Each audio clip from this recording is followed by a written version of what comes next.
20 years of study, I have to wait a long time. Travel all over the place. I've been teaching on the temple in Puerto Rico, Latin America, South America. Even in New Zealand, I taught on the temple.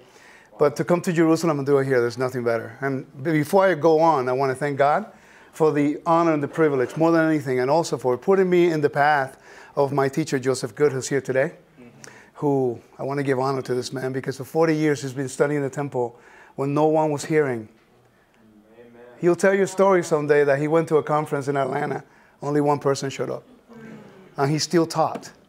So for me to know that I'm here next to my teacher teaching, and that he's going to be heard in Jerusalem tonight about the location of the temple, it's a great honor to be part of it, so I'm very grateful. And I think honor is always important to the Creator and to those important people that He puts in your life. Amen? Amen. All right, so this is going to be like a little technical, but the reason why we need to cover this way is because, I got to be honest with you, when I began to study this particular aspect of the temple, I was not very much interested in archaeology. I told Joe that. I told you in the beginning. I said, you focus on the technical stuff, I'll focus on the other stuff. But now I realize that without the understanding of the topography, geography, history, and everything that has to do with context, rabbinical writings, biblical evidence, you know, obviously the biblical narrative is important. But if you don't put it all together, then you're not going to really get a broader perspective of the context. So one of the things that Joe focuses is a lot of archaeology. For 2 straight years, we've come to Jerusalem. We were just here in February. We spent 13 days, 10 days in the land, intensive course, learning about archaeology, topography, geography, temple. Literally, what we wanted to do is fulfill this prophecy. You know, the Torah tells us that, the Tanakh says in Ezekiel 43, as for you, mortal, describe the temple to the house of Israel, and let them measure the pattern at Tafnit. Very important. What they're doing by moving the city, the temple, to the city of David is really going against the wishes, or in this case, the command of the chief architect. His name is God. And they want to move it to a location without the proper certification, without the proper authority to do so, which is called encroachment, or in Hebrew, ma'al, when you sin against God. So this is a very grievous sin.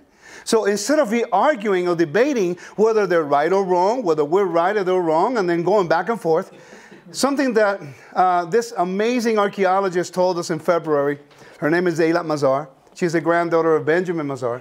She made a statement that really resonated with us. We wanted to debate the matter. But instead she says, evidence establishes truth. Amen. When she said that, we looked at each other and we said, we have to stay focused on our mandate. We can't worry about arguments. We just got to present the evidence. And then let the Ruach, the Spirit of God, confirm those things that are already there. But I want you to pay attention to over here. When they are ashamed of all that they have done and make known to them the plan of the temple. I cannot even believe that I'm sitting here, in Jerusalem, actually showing about the temple to Israeli people. Yes. It's overwhelming. To me, it's an honor to be here, to do that. And it says, its arrangements, its exits, its entrances, its whole form, all its ordinances, and in its entire plan, and all its laws, and write it down in their sight, so that they may observe and follow the entire plan and all its ordinances. This is the law of the temple. Now, the last part of this verse is extremely important, because in the Hebrew it uses the context. Let me see if I can go right here. And it says, it's most holy, verse 12, that this is the teaching of the house upon the top of the mountain is bounding round about us, shall be most holy. Okay? Listen to the words it uses for most holy. Kodesh Kodashim. It's the same language as if the Holy of Holies. So now think about the legality behind that. We overlook the Hebrew, but when you say the top of the mountain is most holy, and just so happen to be the Holy of Holies, the holiest places, as the rabbi said this morning, is the navel, is the umbilical cord, is your belly button per se. It's the center of creation. And you're going to take a building without the proper authorization, and you're going to move it to a different location without the permission of the one who made it holy. We got a problem.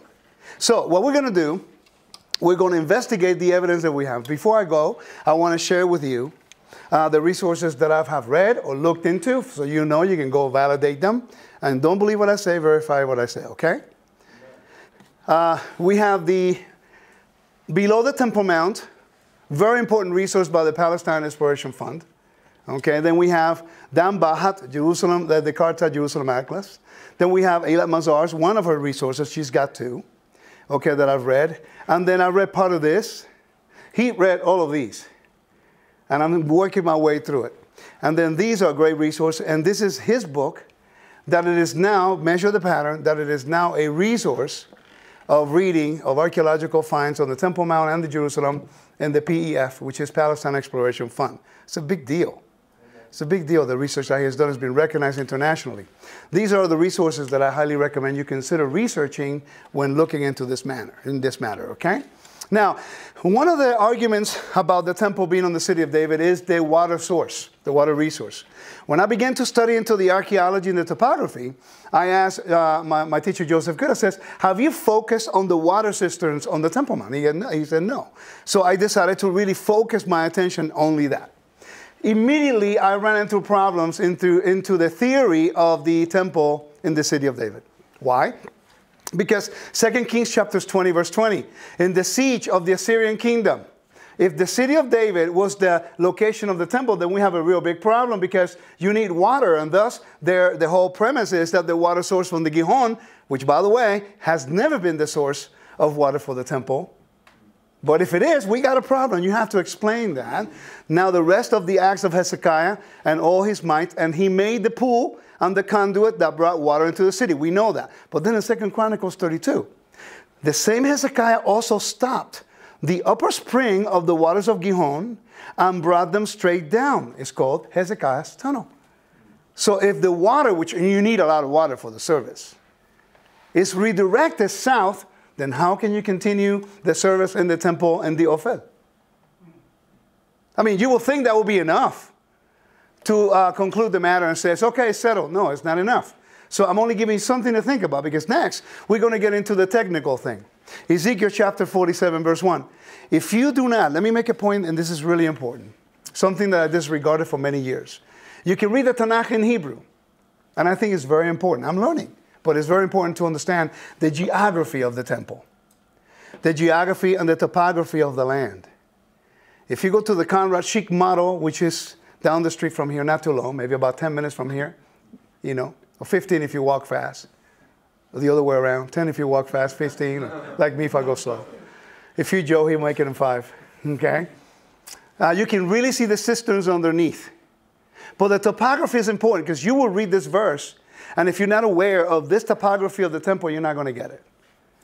It took me a while to get it. Once I understood the topography, I was able to understand it. I'm not expecting you to get it today, but it's just to get your attention so you can start looking into these principles, okay? It says, he brought me back to the door of the house, and behold, water issued out of the...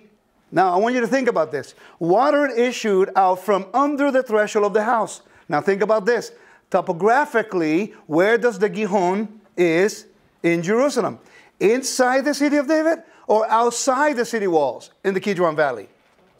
It's outside the city walls in the Kidron Valley. So that means that according to Ezekiel, the temple was levitating over the Kidron Valley. Half of the temple was, you got to put big old columns to keep it whole. See, you will think that will be enough. But then we have to keep going in the evidence. See, if we take the text and understand the geography, then we do not entertain opinions and theories. But instead of, again, continue attacking or debating the point, why don't we look at the evidence that is really concrete to add to what we're looking into? Okay? It says, under the threshold to the, of the house eastward. To the forefront of the house was towards the east, right in here. And the waters came down from under. Now, this could be validated by a primary source. His name is Eliezer ben Yaakov. Now, Eliezer ben Yaakov is very important because he wrote a whole tractate of the Mishnah called Midot. It's in the Mishnah. So if you do not consider the rabbinical writings in this case, not rabbinical writings, you know, preserved by the rabbis, which were written by people in the temple, right? Preserved for us. Now you have a primary source. If you read Josephus, and if you read Eliezer ben Yaakov, you cannot disregard Eliezer ben Yaakov and only listen to Josephus. They live in the same time frame. They were primary source. That means that they saw the evidence. They were there. Why? They were both priests. Okay, and he tells us that there was water, and I'll read that a little later. I don't have enough time, and I have to rush like always, but that's okay. All right? Okay. In a quick view, I want to show you the area that we're trying to focus in. You see here, this is the area we want to focus. The 500 by 500 cubits. The yellow area is where I'm going to focus on one cistern alone. Now, the pink area here is the Hasmonean extension. And the whatever color that is, can pick it out, green area or some kind of weird color there, is the extension, Herodian extension. If we do not understand the history, we will not understand really why there's so much confusion, right? The walls that you see today around Jerusalem are retaining walls. In other words, that means that I could build something here, I could build something in this area, as long as it's not encroaching within the yellow area, we're fine. Is that making sense? I could build. If that's where the temple was, Solomon's temple was within this square, 500 by 500. Anything outside of the holiness of the temple, put inside the square, we have a problem. But anything outside of it, although it's on top of the mountain, as long as it's not encroaching into this area, it's okay. And this is important because then Fort Antonia will come into play. Fort Antonia was plenty of time, plenty of space here in the north. As long as it's not encroaching over this northern wall, we're good. So you can have both locations there, and it's okay. I wish I had 2 hours to explain on this, but I got to focus on what I came to do. Is that okay? But I just want to give you an idea what we're trying to focus. There's another picture on this that may go better for you. The verse that I was showing you earlier is talking about the topography of the land. This right here is Bethesda Valley. That's very important. We don't have time to talk about it today, but I wanted you to get an idea what it would have looked like in the topography more or less. You got the Theropian Valley, and then you have the Kidron Valley on the east right here, and then you have the Bethesda, later on became Fort Antonia in honor to Mark Antony. Okay? Now, as we see these maps, these are markers, archaeologically very important to prove that the temple was there. Okay? You can walk along the east wall of Jerusalem and you can actually see the stones cries out, and the stones tell you what time frame. It shows you the Hasmonean period, it shows you the Herodian period, it shows you all of that. It tells you everything that you need to know. But our attention is going to be on this cistern and these 3 cisterns right here. And I believe, based on the research that Joseph has done, and myself with him, we have come to the conclusion that based on the topography, geography, the history, the biblical narrative, and the rabbinical writings, and the Mishnah Torah, and all those great resources, Josephus, the letter of Aristeas, Elat Mazar, Benjamin Mazar, you know, Lee Rittmeyer. Then you have Conrad Schick, Charles Warren, Periotti. I'm giving you a lot of resources, right? You know why? Because those men paved the way for you to be here today to get a greater understanding of something that we never even thought would be an argument 100 years ago.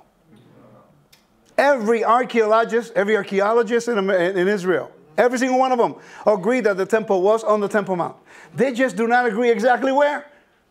It could be a little to the right, a little to the left, a little to the front. But they all say it's there. Now, this right here, in my opinion, holds the key to know exactly what the temple building was. Now, understand, we have the stone, remember? The stone that's the key.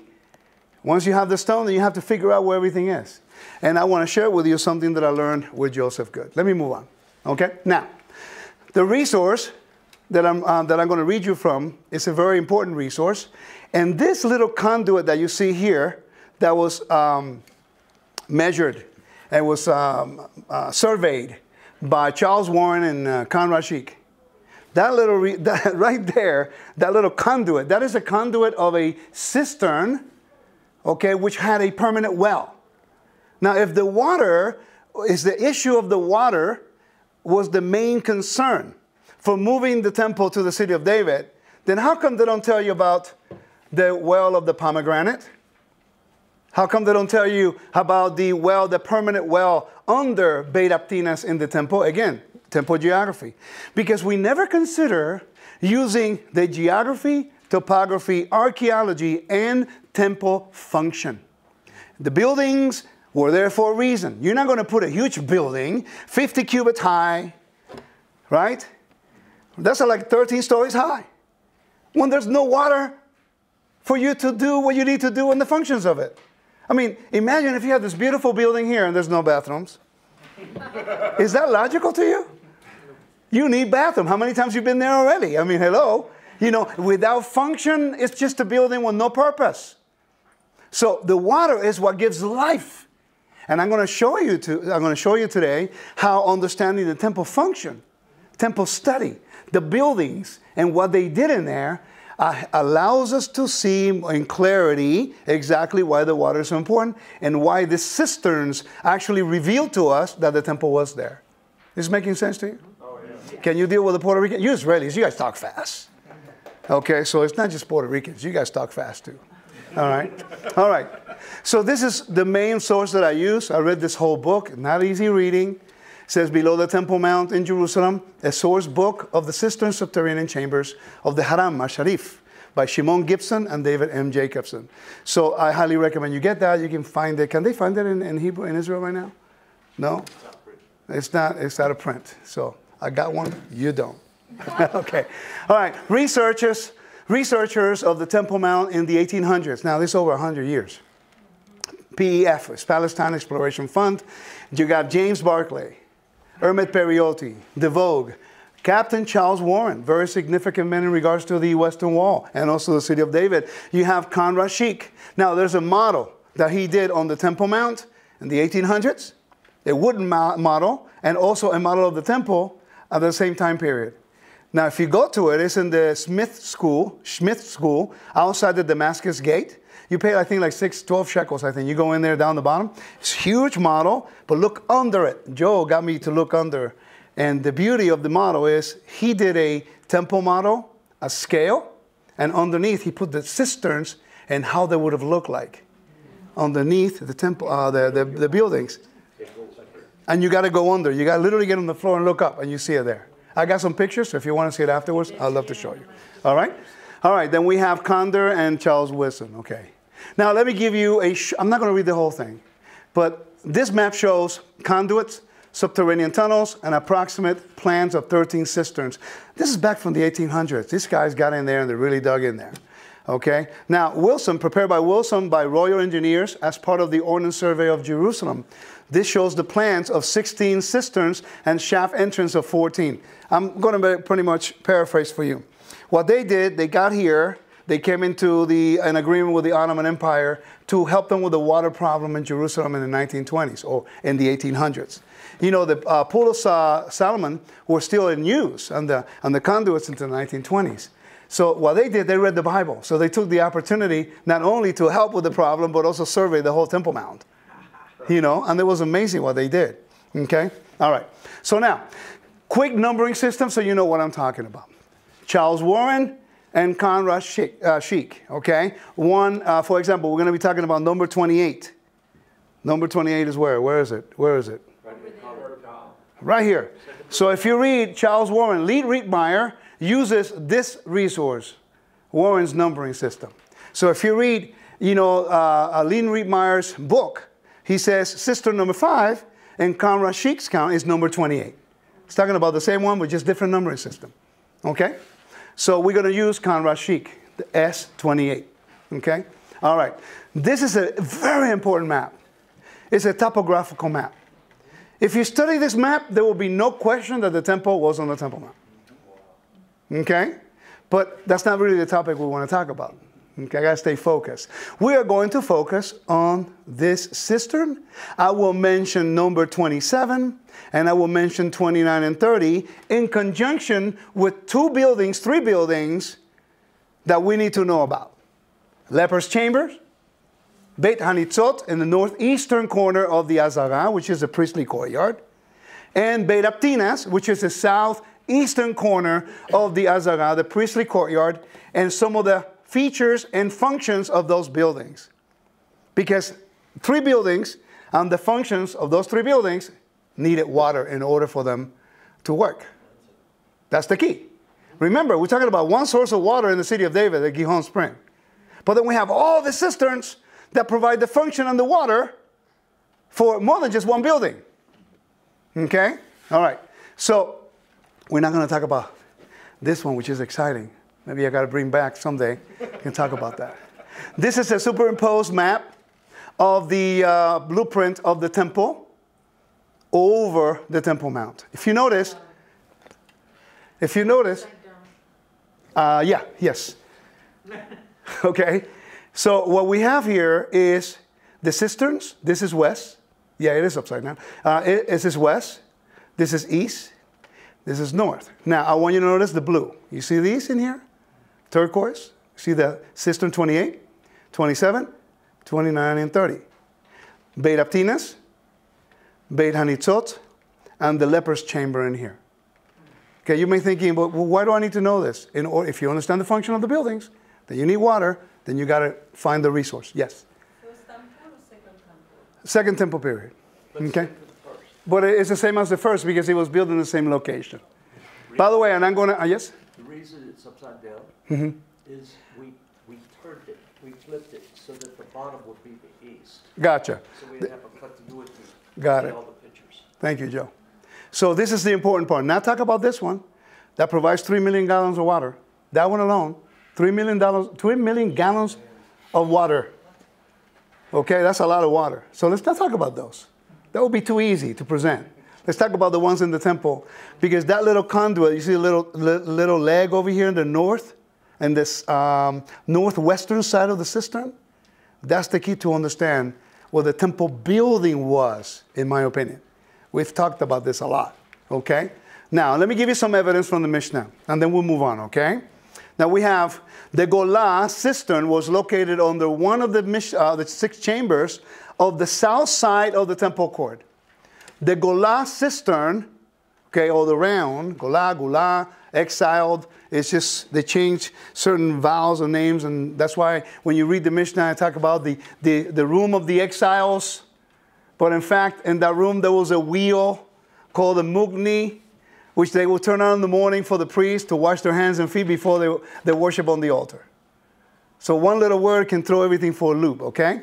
But it says, under one of the 6 chambers on the south side of the temple court, the Golah cistern was there, and a what? Wheel for drawing water was set over it.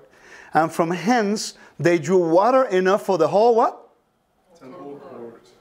That's very important, because now the Mishnah is talking about this.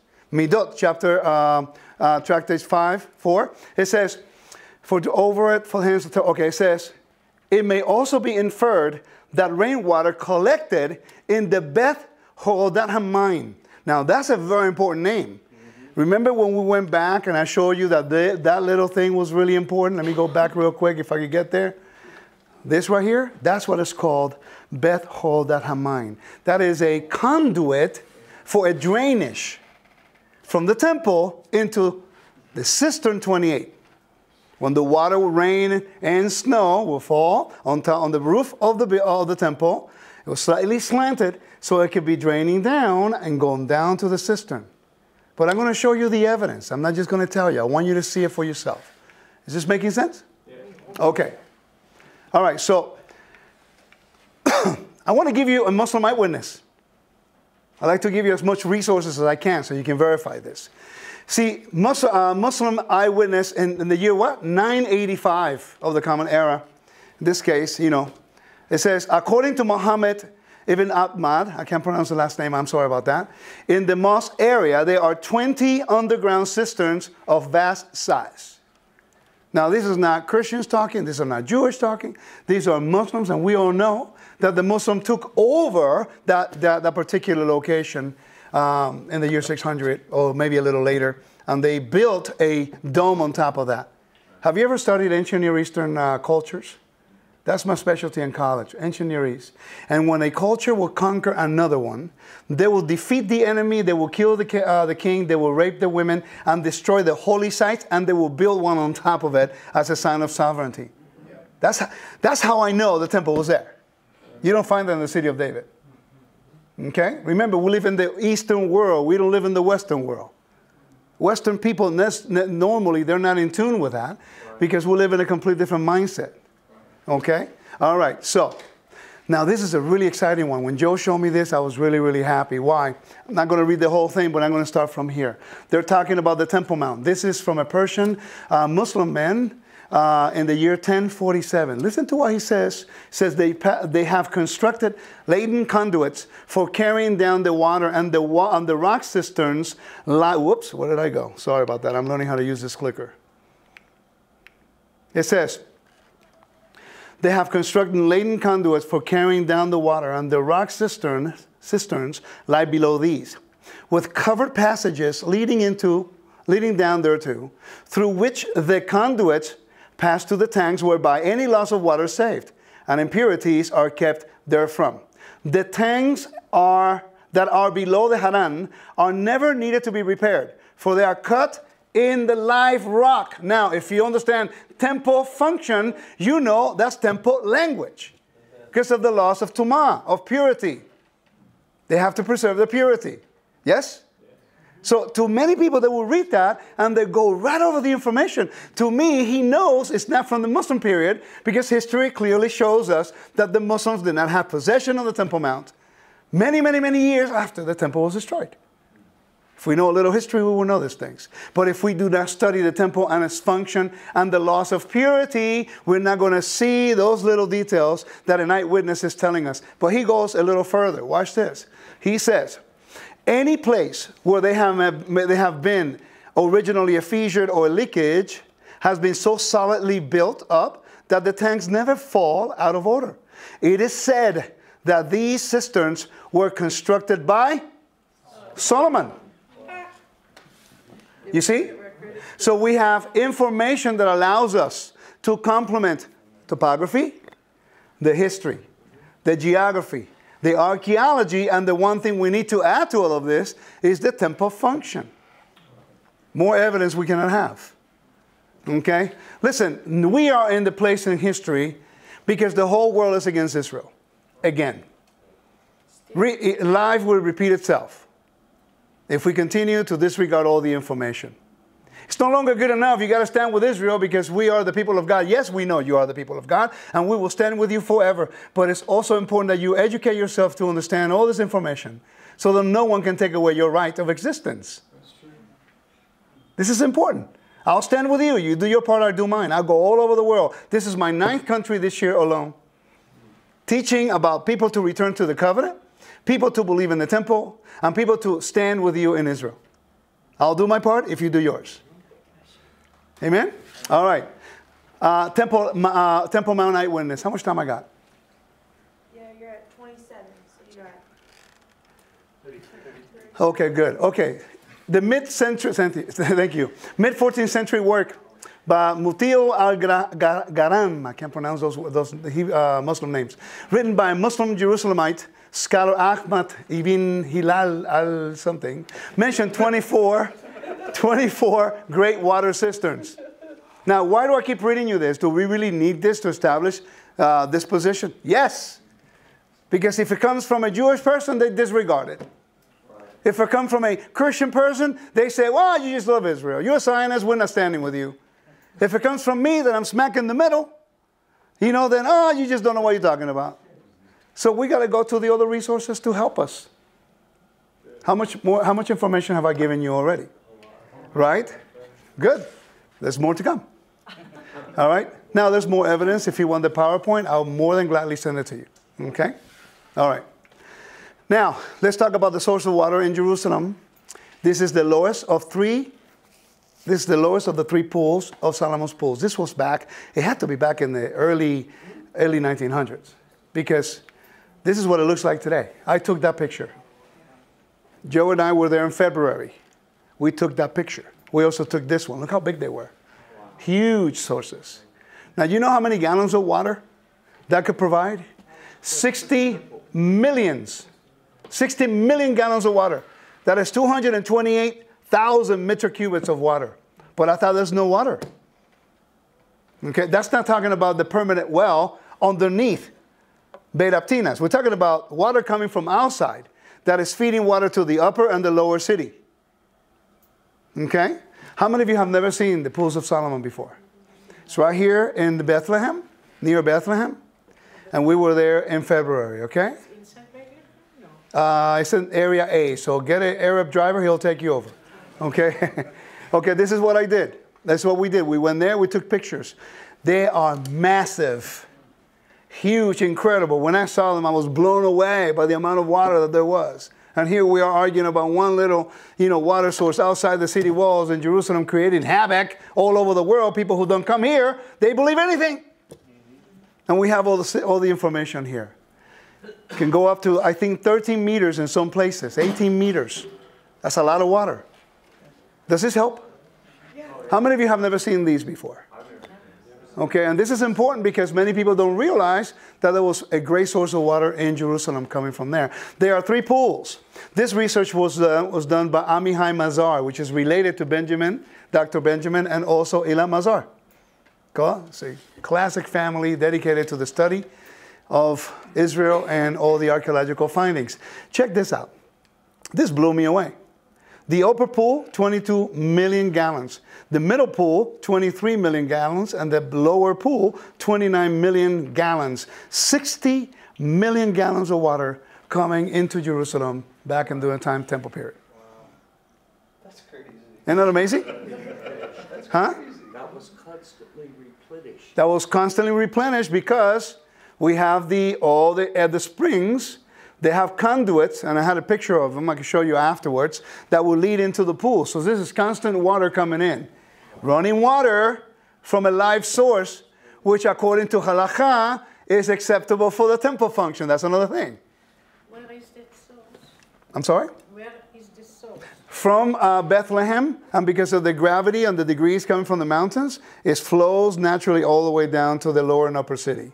So, but according to halakha, in order to do the service in the temple, you needed live water, living water too. Yeah. You see what I mean? So it's restoring all of this water, and it has a source that is live water, plus also the permanent well that I'm going to talk to you about in a little bit. Okay? Why is it dry now? I'm sorry? Why is it dry? It's not used anymore because now they're using all the sources of water, and the Muslims don't really take care of it. It would have been great if the Israeli people would have really taken care of it. This would have been an amazing park. I guarantee you they would have restored those pools and used them to this day because we need water. You know what I mean? All right. So this is some of the conduits and some of the, where the water will travel. Okay. This is the pool back in the early 1900s. Okay. To this day, you can see them. If you go to the Jerusalem Museum, right where the temple model is, when you look from the top towards the temple model and you're standing on the second story, right behind you to your right, there is a conduit, there's an aqueduct, part of an aqueduct, or the conduit of the water that will come from Solomon's pools. I've been going there for years, and it was him in February. He told me, you know what this is? I said, no. This is the water. This is what we're looking for. So sometimes you can walk by things over and over, take a picture, you don't know what it is, because we're not aware of it. You know what I mean? Israel is the most amazing place to teach. Talk about, I need a PowerPoint. You get it? I need a pointer. Right here. You see this? Israel, all you need to do is pick up your finger and point. That's your PowerPoint in Israel. Everything is right here for you to learn it. Listen, when people want to learn and talk about things that deals with the temple, it deals with the land, and if they come to the land and they still don't see it and they switch it and they turn it around, be careful from them. They have an agenda. Because the land does not lie. Once you're here, you know truth. I mean, the land does not lie. Okay? So when they still twist it, please be careful. Let me move on. This is a really interesting find by Eli Shakron. A public water reservoir dating to the First Temple period have been exposed for the first time next to the Western Wall. That's very important because they believe it could provide up to 66,000 gallons of water for the First Temple period. That's huge because now we know exactly what Nehemiah and Ezra said, that they rebuilt the altar exactly in the same location as the First Temple. You see, now we have the evidence coming through us. So the more we find, the more clear the picture will become. So what you're saying is, when you get the temple restored on the mount, you need all these aqueducts and all this water set up again. They are working to this day. I stood in the manhole that goes from the gate of the chain.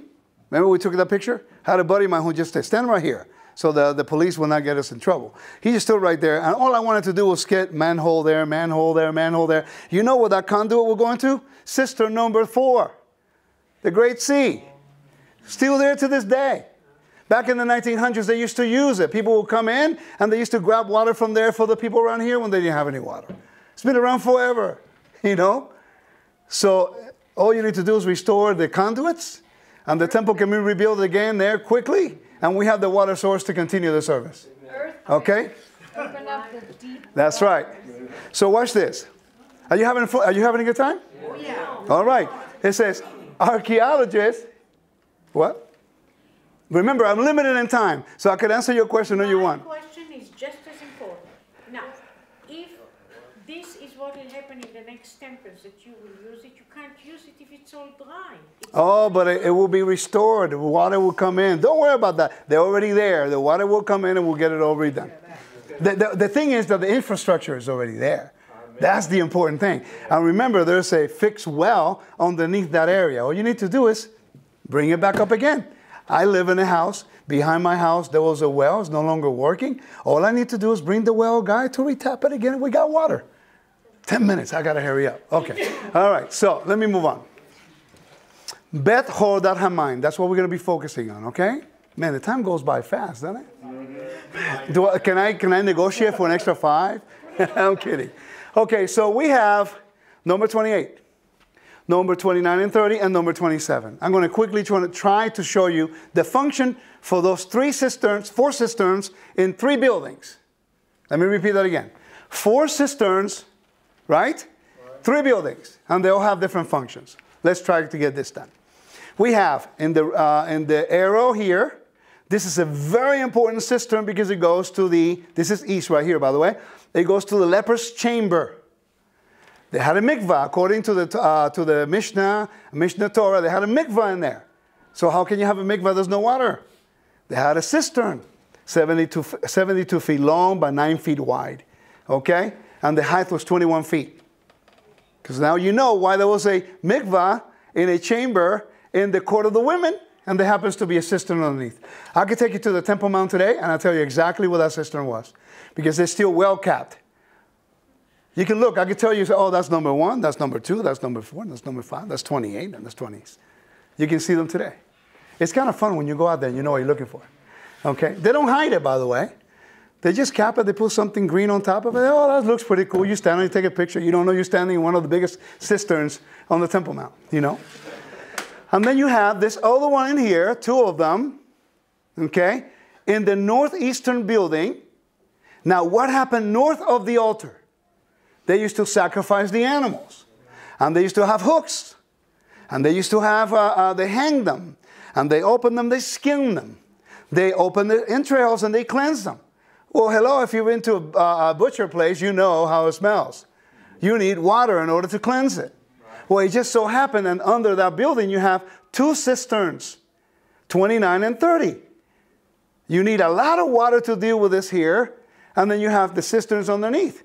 Let's not talk about Beit HaMoked on the northwestern side of the building where the priests would sleep. Well, they needed to be ritually cleansed. Well, there are cisterns there underneath for them to have mikvahs. And they also have bathrooms. You need water. You understand what I'm saying?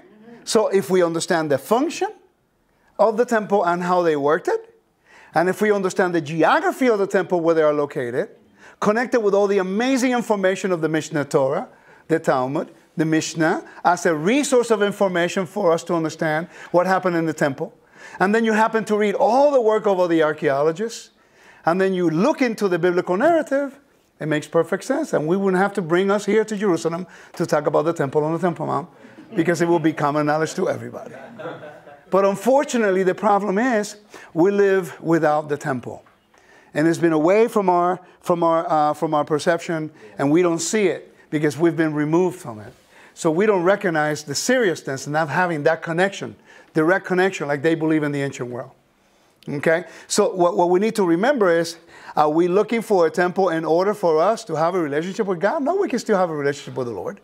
We need a temple to establish His throne on the earth so the nations will know that the God of Israel is the one true God. Because they don't recognize it as long as that dome is there. Okay? All right. So let's move on. Now, this is a picture of the Temple Mount today. Now, to get an idea what those are, Cistern 28 will be right around here. 27 will be right around here, and the other two for the north of the altar with these two. You see those little dots in here?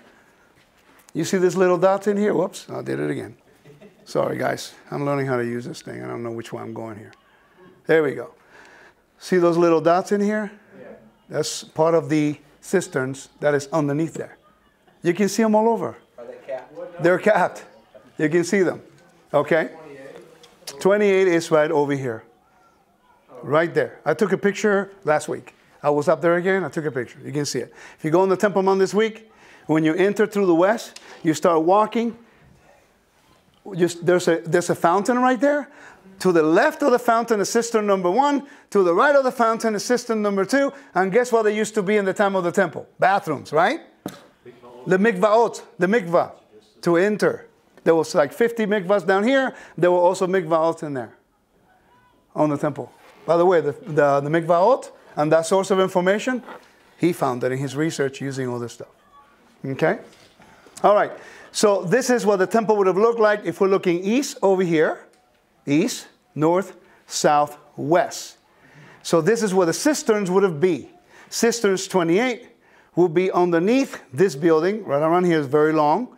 Cisterns 27 under the leper's chamber. Cisterns 29 and 30 under this big old building because they used to kill the animals here. You see the little dots on north of it? That's where they used to slaughter the animals. So you need the water in order to keep all that cleansed. Let's move on. This is the cistern in question. The cistern 28, this is what it looked like. Okay, you have 15 feet wide, 177 feet long. And the north and the western side of it, this will be the western side of it. This will be the eastern side of the cistern on the location of the temple. This is 55 feet wide, this area here. It was actually, was it in a tunnel in the first temple? And it was second temple period, it was a tunnel. With the well, you see the little round thing here? This was like the area where they used to draw the water from the well on the bottom, bring it to that round area, and then from there they bring it up again through a pulley system into the temple.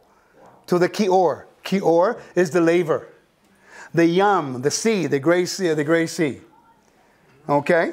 That's how they do it. Now the Mishnah tells us that in the building Beit Aptinas, there was a wheel they turned on in the mornings where they will do the service. You cannot start the service without the priest washing their hands and feet. Many people think it's actually near the altar on the west side of the altar, but according to scripture, it's got to be south of the altar like Ezekiel tells us. So we have the evidence. If you want to know more, please look into Measure the Pattern. He has all the resources there that tells you exactly where it was located. But it was inside Beit Aptinas. Okay? Now, what's interesting is about this is 50 feet below ground, 15 meters. That cistern is 15 meters below what you see today. It's pretty deep. Yes? You're looking at me like I'm nuts. Yes. I know it's a little technical, but let me tell you something. If you learn this, and if I can make you aware and really get you to have a zeal for the function of the temple, when someone comes around and tells you a theory about the temple being in a different location, you're not even going to consider it. Because you have to consider not just location. You got to consider topography, geography, history, the biblical eyewitness accounts. How can you disregard the first primary sources, eyewitness accounts? Amen. You know, that's irresponsible to do so if you disregard them and then teach on a theory. Okay, let's move on. Now, this cistern is important because in this corner right here, you don't see it here. Conrad, Sheik, and Warren, they surveyed a conduit that went from the northwest of the cistern that way. That connects with the southeastern corner of the building in the temple. You'll get it in a minute. Let me go back and I'll say what I mean. Okay. This is a good example right here. The cistern, as you saw, would have been underneath here. It's very long. Okay, so I believe like the kior was here. So the little conduit that I'm telling you about would have connected either here or here, depending on the drainage system. Actually, probably here, because it talks about, you know, the drainage, you know, in the temple. That conduit will connect with the conduit, and the water drains from the roof, and it goes into the cistern. Okay, the water's got to go somewhere. And by the way, rainwater is acceptable for what? For mikvaot and the service in the temple. So you save water no matter what. I only got 5 minutes. I got to hurry up. All right, so how do we prove this according to rabbinical sources? You see, right in here? How do I show you? How do I use resources like rabbinical sources to tell us about the presence of water on the Temple Mount? Okay, let me show you. It says, the main passage has a semicircular vault roof, but the branch on the east is cut entirely in rock. The floor is 48 feet. Okay? Now, I'm looking for something specific here, and I think I'm going to go for, here we go. This is it. The former level is 10 feet below the platform level. The latter level is 8 feet below the present surface of the sanctuary. It says, the modern name, this is interesting, the modern name of this tank appears to be the Bir El Rumene, right, which is the well of the pomegranate. The Muslims, what they did, they changed the name to the Arabic equivalent. They didn't change the name altogether. They just says, oh, that's the well of the pomegranate. Okay, we call it by the Hebrew, by the Arabic equivalent. Well, thank God for that. Because now you go, okay, now there it is. What does it mean in Arabic and Hebrew? Okay, that's the place. You know, they just made it very easy for us, okay? All right, another one. This is an important one because I think he talks about it right here. It says, the irregular western arm running southward is stated as being 17 meters long. You know that irregular arm going up like that, the conduit I told you? 17 meters long. That's quite long, right? It says, according to Sheikh, the main body of the cistern lies 15 meters below the platform of the Dome of the Rock, while beyond the platform at the position of the steps, its depth is 11.8 meters below the Haram. Now you're thinking, how in the world can these guys get that precise? Back in the time when they didn't have all the resources they have today. That's amazing to me, right? All right. I want to move on from this real quickly because I want to show you something. It says, Beth Horodat Hamayim, literally the place of bringing down, draining the water, or simply the water drain in Mishnah, Midot 4:7. This identification is most improbable because of the Beth Horodat Hamayim is referred to within the context of a description of the dimensions of the temple sanctuary. Very interesting, though. You will look at it, you're thinking, well, he says it's improbable. No, you don't understand. If you understand the temple functions, you know it lines up perfectly. Okay, because I'm going to show you. When the Mishnah, Eliezer ben Yaakov, now this is important, okay? Eliezer ben Yaakov is a primary source. He's a priest who was there. You have to consider this. He is describing how they were building the temple. Now watch. They were building from east to west, and then from north to south. Think about that. I'm only going to read how they're building the buildings, the walls, from north to south. North to south. This is important. Why? Because it's saying from the north to south was an area of 70 cubits. That means that the width of the temple building, where the Holy of Holies and the holy place was, 70 cubits. So it starts with the northern wall of the building. And it tells you the wall of the passageway was 5 cubits. The passageway, 3. The wall of the cell, 5 cubits. It's giving you dimensions and the thickness of the wall and the width of the building right here. Okay, it could be like 20 cubits and then 5 cubits wall. Okay, and it says, and the cell 6, the wall of the sanctuary 6, and its inner area 20 cubits. The wall of the sanctuary 6, and the cell. You get the picture. And then it says, and the space for draining of water, Bet Horodat Hamayim, 3 cubits. That means that there was a space of 3 cubits in which water would drain. Where? You're going to have a drainage system. It's got to go somewhere. Right?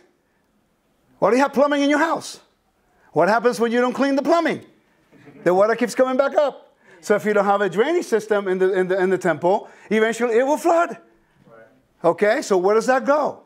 Now, what's interesting is that this resource here says the Golah cistern was located under one of the 6 chambers on the south side of the temple court. Again, temple geography.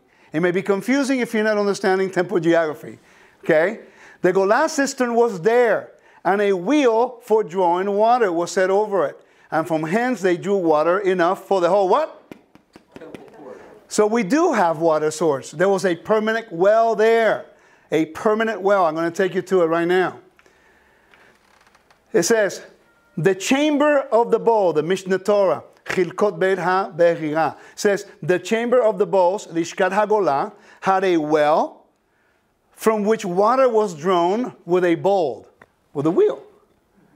Okay? So now the Mishnah Torah tells us that there was water in the temple. Not the Gihon, but on the Temple Mount.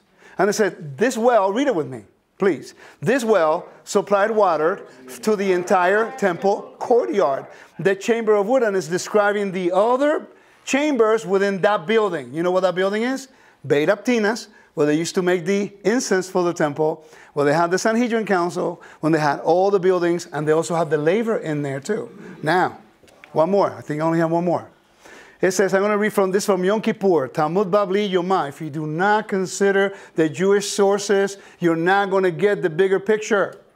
We have to stop learning by minimizing resources. You have to look at the whole panoramic understanding. Geography, topography, archaeology, history, eyewitness accounts, rabbinical writings, biblical narrative. Clearly the Torah is above everything else, but we have to consider the whole picture to get a greater understanding. And I'm almost done. It says, 5 immersions and 10 sanctifications. Our rabbis taught, the high priest, the Kohen Gadol, underwent 5 immersions and 10 sanctifications on that day, all of them on holy ground. Okay, so let me move on. It says on the profane ground, on the top of the water gate, Beit Aptinas, it's a water gate, and it says, laying at the side of his private cell. That means that he had a room in Beit Aptinas that he was kept for 7 days of Yom HaKippurim, before the Day of Atonement.